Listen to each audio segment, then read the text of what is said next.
ये महापुरुषों की वाणी है। हम तुम्हें एक ऐसा मार्ग बताते हैं जिस मार्ग में चलने से बहुत जल्दी आप ईश्वर के समीप पहुंच जाओगे। वो नाम जप करते हुए किसी से और ईश्वर से भी कोई चाह ना रखना, बहुत जल्दी भगवत प्राप्ति हो जाएगी। हम तुम्हें एक ऐसा मार्ग बताते हैं जो चलने पर बहुत जल्दी भगवत साक्षात्कार करा देता है। किसी से भी और ईश्वर से भी कोई चाह ना रखो, बहुत जल्दी भगवत प्राप्ति हो जाएगी। नाम जप करते हुए कोई चाह ना रखो, बहुत जल्दी भगवत प्राप्ति हो जाएगी। और याद रखना, जो नाम जप करता है ईश्वर से कोई चाह नहीं रखता, तो ईश्वर उसकी ऐसे चिंता करता है जैसे छोटे बच्चे की मां चिंता करती है। किस समय उसको बाल भोग देना, किस समय उसको दुग्ध पान कराना, किस समय उसे स्नान कराना, ये मां की चिंता है, ना कि बालक की। जो ना किसी से चाहता है ना ईश्वर से चाहता है, खूब नाम जप करता है, उसे बहुत जल्दी भगवत प्राप्ति हो जाती है।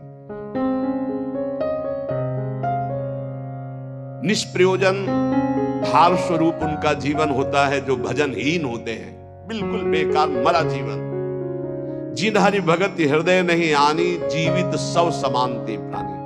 क्या मुर्दे का सा जीवन है।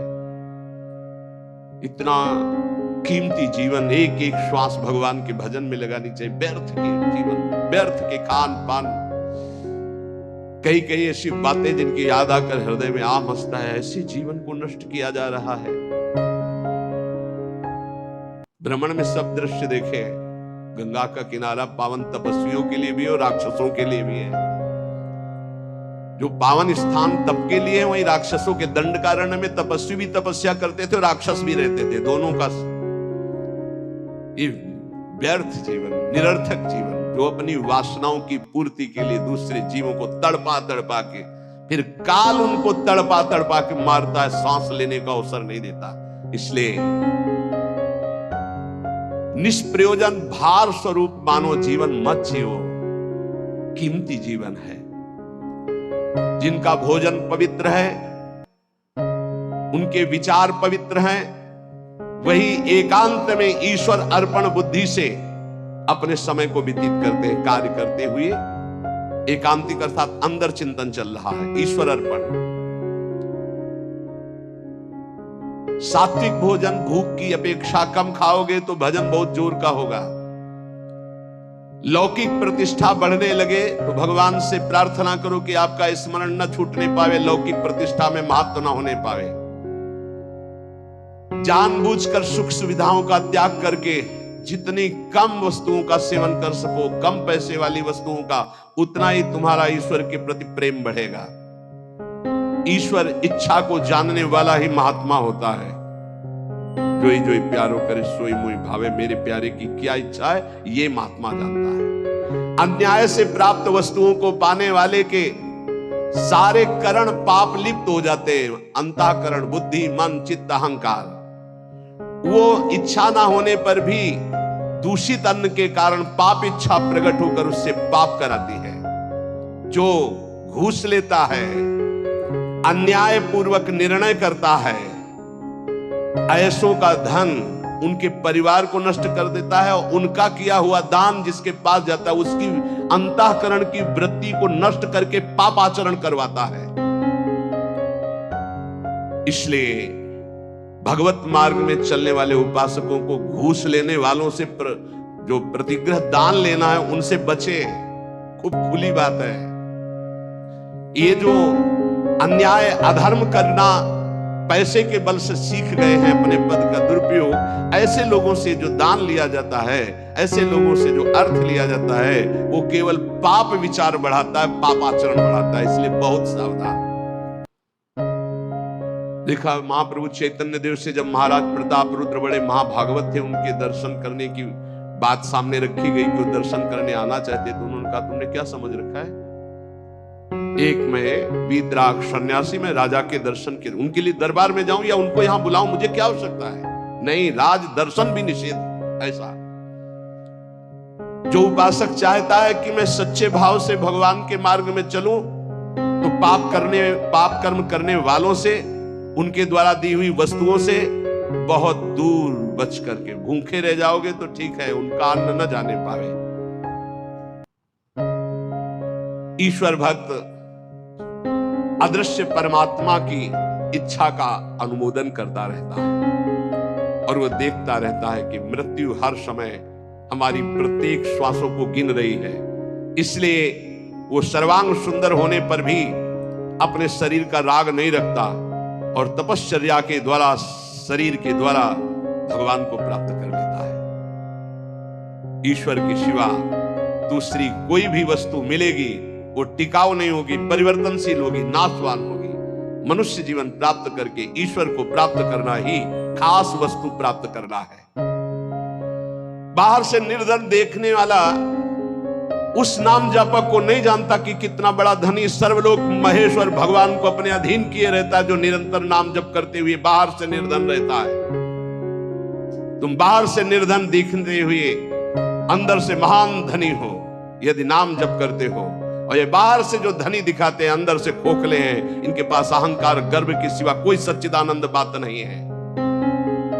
इसलिए ईश्वर का अवलंबन अर्थात भगवान की शरणागति, ऋषि मुनि भक्त जनों के द्वारा जो दिए गए वचन, उनका मनन, खान पान पवित्र जगह से, हिंसा और निंदा करने वालों से बिल्कुल बचो, उनका कोई भी शब्द या भोजन या संग ना आने पावे, निषिद्ध विषयों से दूर रहो, कुछ भी भोगने की इच्छा उठे उसको दबाकर रौंद डालो।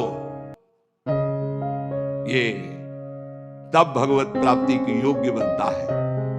जो महात्मा आचार विचार परायण होकर धर्म में चले हैं उन्हीं के अनुसार चलो। सत्कार्यों में स्थिति प्राप्त करने के लिए उन महात्माओं का अनुसरण अत्यंत आवश्यक है। इस जगत में प्रभु के समान कोई सच्चा सहायक नहीं है।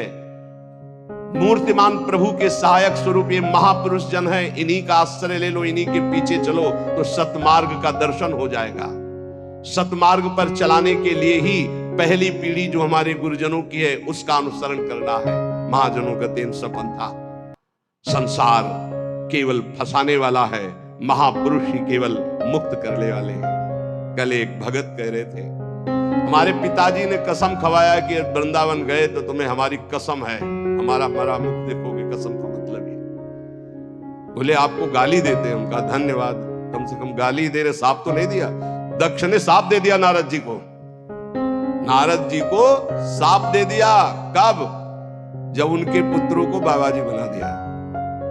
भगवान के मार्ग में जब प्रशस्त कर दिया दक्ष के पुत्रों को, तो दक्ष जी ने जल हाथ में लिया। जब नारद जी गए तो ये नहीं पूछा कि क्या हाल चाल, कहा मैं साफ देता हूं, हमारे पुत्रों को भगवत मार्ग में लगा दिया, तुम 2 घड़ी से ज्यादा कहीं जिंदगी में टिकी ना पाओ।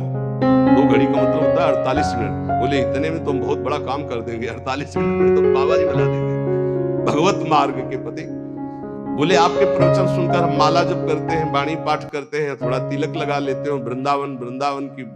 तो वो कहते हैं हमारे लड़के को बर्बाद कर दिया इस नाम लेके। तो बात सही है, जो अपनी श्वासों को व्यर्थ में बर्बाद करते हैं, शराब पीते हैं, मांस खाते हैं, बेविचार करते हैं, गंदे आचरण में चलते हैं, क्या कैसे माता पिता है इस बात के लिए राजी है कि मेरा बेटा नरक जाए?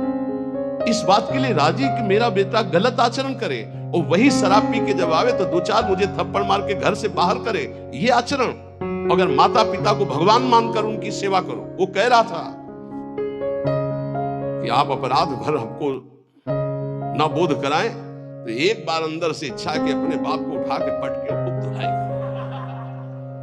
तो हम कहा अगर हमें मित्र मानते हो तो एक शब्द भी कटु मत बोलना। गुरु मानते हो कि नहीं वो तो तुम जानो, दोस्ती के लिए तो हम हाथ फैलाते हैं, हम हित मित्र हैं। अगर हमें मित्र मानते हो तो ऐसे माता पिता के रोज पैर छुओ, उनमें भगवान की भावना करो और मेहनत करो, लेबरी करके भी कमाओ और उनको खवाओ पियाओ, और वो जब हमारी निंदा करे तो कान में अंगुली डाल लो और अपने सत्मार्ग में चलो। बड़ा विचित्र समय है। जो माता पिता प्रथम गुरु कहे गए हैं, भगवान के मार्ग में चलाने वाले या सतमार्ग में चलाने वाले या संसार में कदम हमारे जो बढ़े, धन्य है वो माँ जो अपने रक्त को दुग्ध बनाकर मुझे पान कराकर इतना बड़ा किया। धन्य है वो पिता जो मेहनत करके हमको पढ़ाया लिखाया। अब वो चाहे जितना कड़ुआ बोले, हम उसे भगवान की तरह पूजेंगे, सबको मानना चाहिए। उनकी वृद्धावस्था है, वो कुछ भी बोल सकते हैं, बड़े लोग हैं, हमें उनकी सेवा करनी और सतमार्ग में चलना है। तो यहां कह रहे कि महापुरुषों के सिवा अपना कोई सतमार्ग बताने वाला नहीं, इसलिए संतों की बात को मानना चाहिए। वो अहेतुकी मित्र हैं, तुम्हारा अमंगल नहीं कर सकते हैं। इस जगत में प्रभु के समान कोई सच्चा सहायक नहीं, और प्रभु ही महापुरुषों के रूप में प्रेरित करते हैं आकर के अपने मार्ग को। इसलिए मन को सत्य मार्ग में चलाने के लिए पहली सीढ़ी संत महापुरुषों के वचनों के आधार पर चलो। आज हम सबके ऋणी हैं, सच्ची हृदय से ऋणी हैं, धन्यवाद देते हैं कि आज इस कलयुग के प्रचंड तांडव काल में आप संतों की बात मान रहे हैं। इसलिए हम आपके चरणों में प्रणाम करते हैं, क्योंकि इसमें आपका मंगल है। आप स्वस्थ रहेंगे, आप भगवत भजन करते हुए अच्छे आचरण वाले रहेंगे, तो आप हमारे बहुत बड़े हितैषी हुए, क्योंकि आप सुखी हैं, आपका मंगल हुआ, तो मेरे कर्तव्य का